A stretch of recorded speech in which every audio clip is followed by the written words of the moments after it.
Hello दोस्तों, स्वागत है आपका नीता रूपानी के किचन में। तो फ्रेंड्स, आज हम बनाने जा रहे हैं उपवास के आटे की रोटी। ये लिया है मैंने बगर का आटा।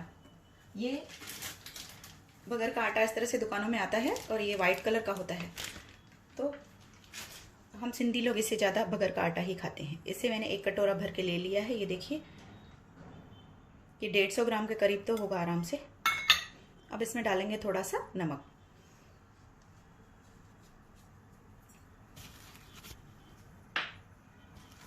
और मिलाएंगे 1 चम्मच तेल, बड़ा चम्मच ले रही हूँ।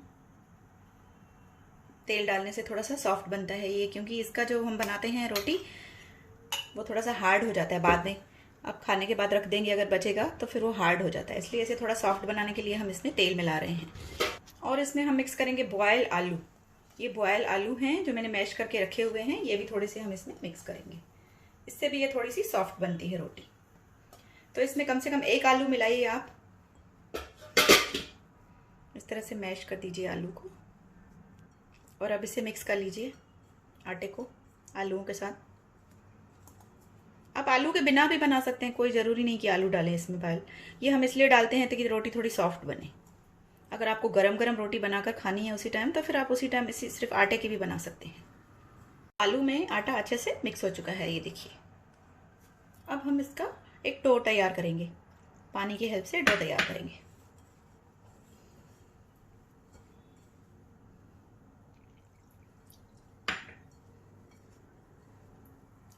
तो इसका डो तैयार हो चुका है, ये देखिए। अब चलिए बनाते हैं इसकी रोटी। इसमें से हम एक ले लेंगे लोई। जितनी रोटी आपको बनानी है उतना बड़ा पेड़ा आप ले लीजिए हाथ में।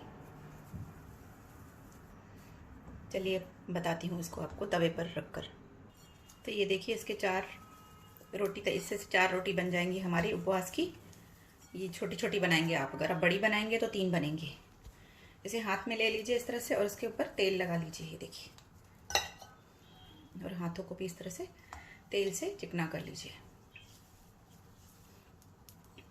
अब इसे दोनों हाथों के बीच में लेकर मैं इसे इस तरह से हाथों से तवे पर बनाऊंगी। अगर आप इसे चकले पर बनाते हैं तो आप इस पर पॉलीथीन रखकर चकले पर भी बना सकते हैं।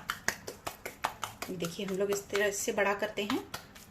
और तवा मैंने गर्म होने के लिए रख दिया है फ्रेंड्स। तो ये जितनी बड़ी हुई है, बाकी इसे हम तवे पर गर्म करेंगे।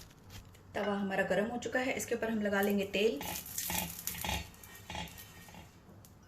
और ये जो रोटी हमने बनाई है, इसे तुरंत इस तरह से करके इसे हम बड़ा करेंगे।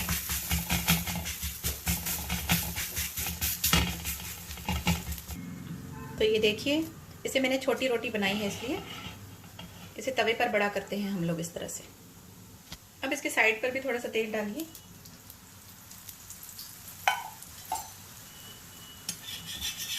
और इसे अच्छे से नीचे से सिक जाने दीजिए।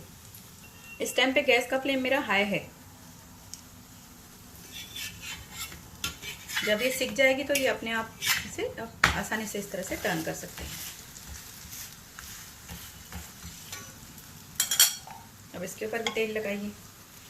अब तेल कम खाते हैं तो तेल ना लगाइए, कोई ज़रूरी नहीं है। तो अब थोड़ा सा हल्का सा टच करिए, जैसे ये जब ये पकेगी तो अपने आप ये पलट जाएगी। तो रोटी तैयार हो चुकी है फ्रेंड्स। इसे निकाल लेते हैं प्लेट में। ये देखिए, इस तरह से बनती है ये।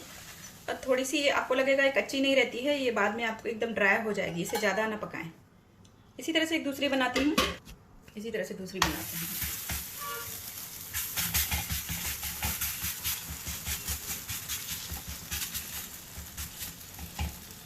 ये चिपकता है तो इसके ऊपर आप तेल लगाइए इस तरह से, या पानी लगाइए। इसे इस तरह से करके या हथेली से इस तरह से आप करके, सावधानी से बनानी है लेकिन आपको ये, इसमें आप दोनों हाथों की हेल्प ले सकते हैं।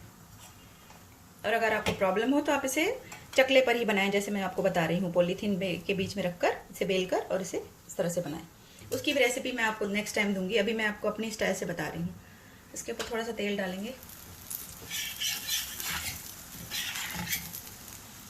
बस तवे पर फैलाते समय ध्यान रखें, ये हाथों से चिपकती है, तो आप थोड़ा सा ऑयल लगाकर उसे फैलाएं या थोड़ा सा पानी लगाकर उसे फैलाएं। तो ये भी रोटी हमारी तैयार हो चुकी है। इसे भी निकाल लेते हैं हम प्लेट में। तो देखिए फ्रेंड्स, रोटियों को मैंने सर्व कर लिया है। ये काफ़ी सॉफ्ट बनती हैं क्योंकि इसमें हमने आलू डाला है, और आप ऐसे बिना आलू के भी आटे की भी बना सकते हो। तो इसी तरह से बनाइए आप व्रत की रोटी। रेसिपी पसंद आए तो प्लीज़ लाइक करिए। फिर मिलेंगे नेक्स्ट रेसिपी में। Bye friends, take care.